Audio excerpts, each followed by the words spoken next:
Hola, hola a todos y bienvenidos de nuevo al canal Emigrar con Ana. Hoy hablaremos sobre un tema tan importante como sanidad pública versus sanidad privada. ¿Cuál de ellos gana? ¿Cuál atiende más pacientes? ¿Cómo de importante es una u otra? ¿Y qué cambios increíbles se han producido en los últimos años? Si queréis saber más, quedaros en este vídeo hasta el final. También hablaremos sobre el trabajo en España a partir de los 40-45 años, cómo de difícil es conseguirlo y en qué sectores es más fácil o más complicado. Y si es cierto lo que nos preguntan muchísimo en nuestra consultoría de inmigración legal, que a partir de cierta edad, pues como que las probabilidades de que te contraten prácticamente son nulas. Y la última noticia de la que vamos a hablar hoy va a ser sobre el progreso en España y cómo se ha vuelto en contra de nuestros niños porque les provocan muchos problemas de salud. Empezamos. Lo primero de lo que vamos a hablar aquí es sobre un interesante. Lo primero de lo que vamos a hablar es sobre sanidad pública versus sanidad privada en España. Aquí en el canal tenemos varios vídeos completísimos, tanto sobre sanidad pública en España y cómo funciona, como sobre sanidad privada en España y cómo funcionan los seguros privados también para acudir a ese tipo de centros. Tenéis estos vídeos aquí en el canal, solamente tenéis que buscarlos o poner Emigrar con Ana, sanidad pública, sanidad privada, seguros privados médicos y os aparecerán los vídeos enseguida. Pero aparte de eso, ahora mismo ya parece ser que la sanidad privada, tristemente, porque tenemos sanidad pública, se supone, es más importante la sanidad privada que la sanidad pública en nuestro país. ¿Por qué? En la pantalla tenéis los últimos datos. La sanidad privada en España ya realiza más de 40% de intervenciones quirúrgicas y a lo largo de estos últimos años el porcentaje se ha incrementado bastante y también se atiende a más de 30% de las urgencias en nuestro país. ¿Por qué? Porque sanidad pública está colapsada. Sanidad pública deriva muchas intervenciones a la sanidad privada porque no llegan. Durante años y décadas seguramente ya, sanidad privada ha ido cogiendo muchos pacientes de la pública porque tienen un acuerdo especial y mientras que la sanidad pública intentaba de esa manera reducir listas de espera para diferentes intervenciones, para especialistas, a veces también oftalmología, traumatología sobre todo, etcétera.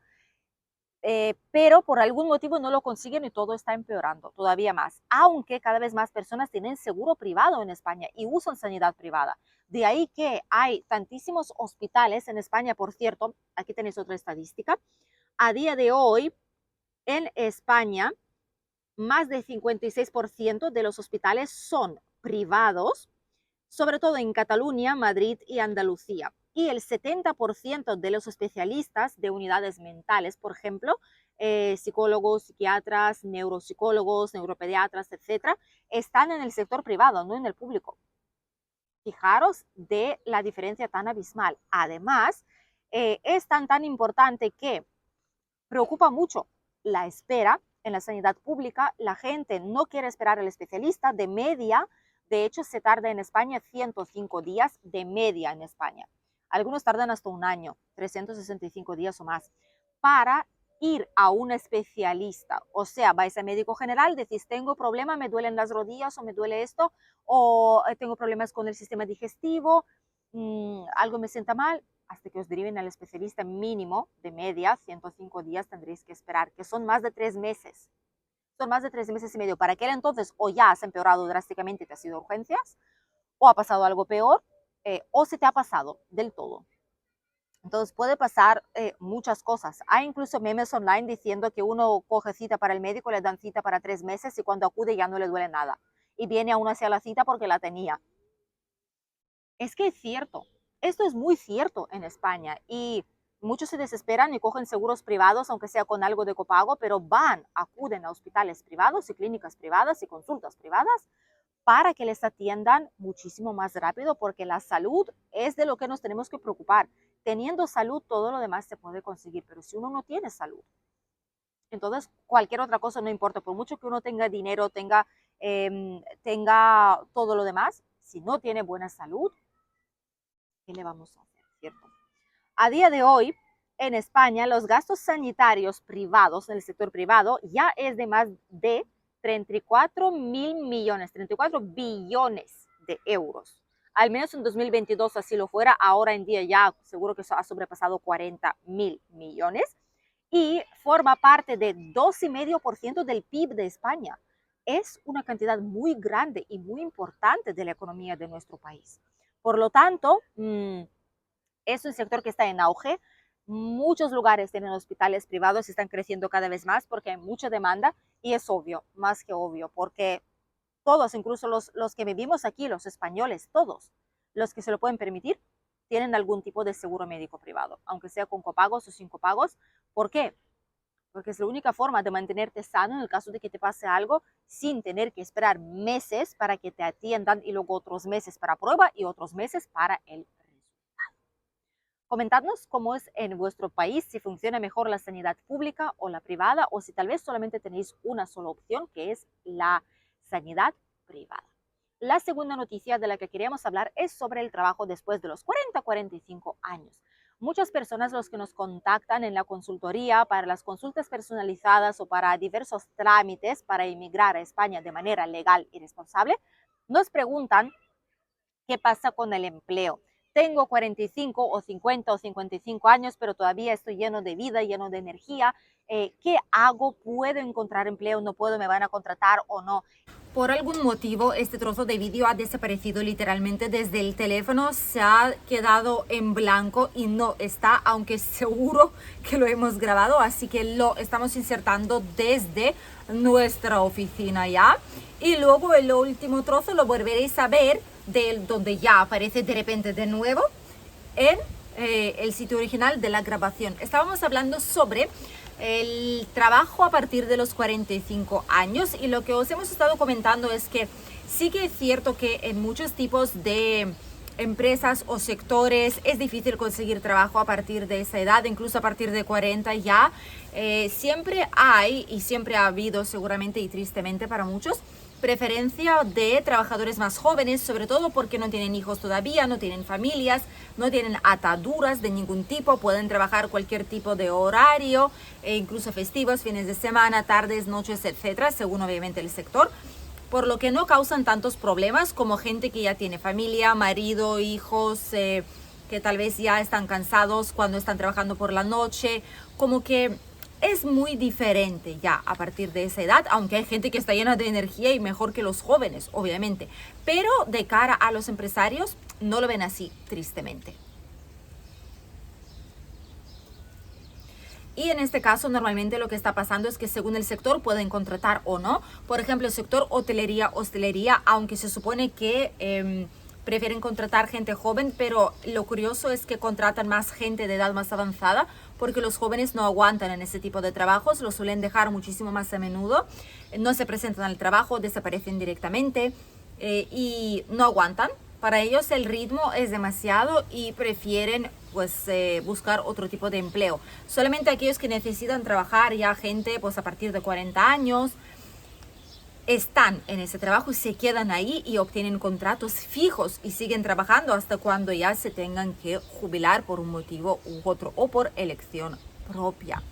Así que siguen contratándose gente de este tipo. Por ejemplo, marketing, todo lo que es digital, nuevas tecnologías, etcétera. Prefieren gente más joven porque piensan que por mucho que uno estudie, siempre los jóvenes van a estar al tanto de lo último, siempre van a estar al tanto más de redes sociales, del marketing 4.0 en el que estamos ahora mismo, que ya no tiene nada que ver con el marketing inicial que hubo hace unos años. Todo cambió por completo. Entonces, para ese tipo de puestos también, o community manager y muchas otras palabras y muchas otras frases y denominaciones de puestos laborales que existen en inglés hoy en día, prefieren contratar gente un poco más joven, aunque con algo de experiencia también. Y ya después hay puestos donde sí, pues son senior accountant, por ejemplo, contable senior o programador senior. Ahí ya quieres o no, tienes que tener una cierta edad porque tienes que tener una cierta experiencia. Y con ello viene la edad, obviamente. No se puede separar una cosa de la otra. Así que todo depende dónde vayáis a buscar empleo. También sigue siendo cierto en España el tema de los conocidos. Muchísimas personas encuentran empleo a través de sus conocidos. No significa que sean unos enchufados, que se suele llamar así, a la gente que no entienden cómo trabajar, pero les enchufan en una empresa, les meten ahí por ser conocido de alguien. No del todo es cierto, aún así la persona, aunque llegue a través de conocidos, tiene que pasar la entrevista y tiene que saber del puesto que va a desempeñar. No vale ser conocido de alguien y así encontrar un puesto. No, tienes que saber lo que vas a hacer en la misma empresa. Así que sí, mientras que es cierto que es un poco más complicado encontrar empleo, también es cierto que según qué sector puede ser más fácil o más difícil. Y si tenéis conocidos aquí en España, pues tal vez la situación será un poquito más fácil para vosotros. Esta es la realidad a día de hoy aquí en España en 2025. Y ahora vamos a hablar con la última noticia y que nos faltó la primera parte, la parte teórica, estadística de números. Y vamos a hablar sobre la estadística, el informe que acaba de publicarse, un estudio, mejor dicho, en el cual más de un 80% de todos los médicos reconocen que existe un problema muy grave. Y España es un país que tiene muchísimo progreso, tiene digitalización, utilizamos la IA muchísimas veces, cada vez más en diferentes partes de nuestra vida, ya sea laboral, familiar, informática, etc. Y el caso es que mientras que en muchas partes la tecnología es buena y mejora nuestra vida, nos ahorra tiempo, que vale oro hoy en día, pero también es cierto que en muchos casos empeora muchísimo la salud de la gente, sobre todo de los niños. Según este último estudio, los médicos detectan, atención, en niños un alza de enfermedades ligadas a exceso de pantallas, tales como, esto es directamente del estudio, ¿vale? No lo digo yo. Tales como ansiedad, miopía, déficit de atención, también el sobrepeso por estar sentado mucho tiempo viendo las pantallas de diferente tipo, problemas de salud mental en general, el estrés, trastorno de sueño, hiperactividad, déficit de atención que ya hemos mencionado, retrasos en el desarrollo, trastornos de conducta alimentaria y algunos más. Lo que es bastante serio, es decir, pantallas se refiere a que no sea solo el teléfono, el iPad, la televisión, pueden ser pizarras digitales en los colegios y muchas otras cosas más que hoy en día pues los niños miran muchísimo. A edad muy temprana, de hecho de 0 a 4 años, se recomienda nada de pantallas en general, ni tele, ni iPad, ni teléfono, nada de nada, porque hay muchos padres que obviamente el niño no come, pues le pongo el iPad o la tele que esté ahí viendo esto así embobado y pues comerá algo o no llorará, no me pedirá nada, yo puedo hacer mis cosas y el niño está así entretenido con la pantalla. Es lo que mucha gente hace realmente y no es bueno para los niños. Después ya de 4 a 6 años, media hora de pantalla, se supone que se puede conjuntamente, ¿vale? Televisión, teléfono, una vez más, iPads, etc. Y de 6 a 12 años se podría subir a 1 hora al día. ¿Cuál es la realidad? La triste realidad hoy es que es muchísimo más tiempo. Por ejemplo, en casa si hay algo de televisión, pues se da cuenta. El teléfono, que muchos niños ya a partir de 10 años tienen teléfonos, incluso antes hoy en día, también cuenta. En los colegios el mayor problema de la digitalización son los iPads y las pizarras digitales. Tal vez no es tanto en colegios públicos, pero en colegios privados tristemente sí lo es. Nunca pensaría que diría que es muy triste que en colegios privados tienen tanta tecnología. ¿Por qué? Porque tienen pizarras digitales. Pizarra digital se enciende, tiene brillo, tiene luminosidad, tienes que forzar la vista. Sí o sí es una pantalla. Por mucho que algunos digan pizarra digital, es una pantalla. Es como cualquier otra cosa, ¿vale? Porque se ilumina y es un ordenador al fin y al cabo, donde proyectas todo lo que estás viendo en el ordenador y puedes dibujar, puedes hacer cosas. Entonces, es ya una pantalla, por lo tanto pasan horas viendo pizarra digital y después tienen sus propios iPads ya a partir de mitad de primaria. Muchos colegios incluso antes los tienen, pero no siempre. A partir de cuarto, quinto de primaria empiezan a tener sus iPads personales, pero antes tienen unos que son compartidos. Y algunas veces, y eso es lo que no veis ahora, pero lo veréis, la continuación la veréis ahora en unos segundos, Es lo que me dijo de repente mi hija mientras que estaba grabando las noticias. Lo que dijo es que, y esa parte no viene, pero la segunda sí, es que tienen los iPads muchas veces pizarra digital siempre y iPads a veces 1, 2, 3 horas al día, depende. Hay días cuando no, pero hay días cuando sí que tienen varias horas de iPads seguidas y esto carga muchísimo. Y ahora seguimos con esta parte del vídeo que grabamos en el parque. ¿Qué? Para la investigación también utilizamos muchísimos iPads y luego hacemos programas como Innovamat y Progrentis. Que es todo online, ¿no? Sí, todo online y hay muchos movimientos que son muy malos para los ojos y muchos como... Sí. Vale. Gracias por vuestro testimonio. Pues eso. Entonces son cosas así que no están del todo bien, que no están contempladas y la verdad es que obviamente ya a ellos les toca coger gafas con protector para luz azul, para la luz que desprenden las pantallas, para llevar al colegio a diario, porque si no es que los niños se nota la diferencia de cómo éramos nosotros a cómo son ellos hoy en día. Entonces entiendo la digitalización, la globalización, las nuevas tecnologías, la IA, todo lo que queráis. Ellos estudian con la IA, de hecho, ya muchas veces investigación, proyectos, etcétera. Pero hay demasiadas pantallas, realmente. Algunos colegios, por cierto, han prohibido, algunas regiones en España han prohibido usar teléfonos móviles dentro del colegio, tanto público como privado, incluso en recreos. Así que hay buenos pasitos para eliminar esto, pero tristemente todavía no estamos ahí. Y eliminamos de un lado, pero añadimos más pantallas por el otro lado en la enseñanza. Por lo tanto, sí que hay muchos problemas tristemente de salud con los niños más pequeños, ataques de ira, muchísimos cuando les quitan las pantallas, muchas rabietas que son ya fuera de lo común y lo normal considerado.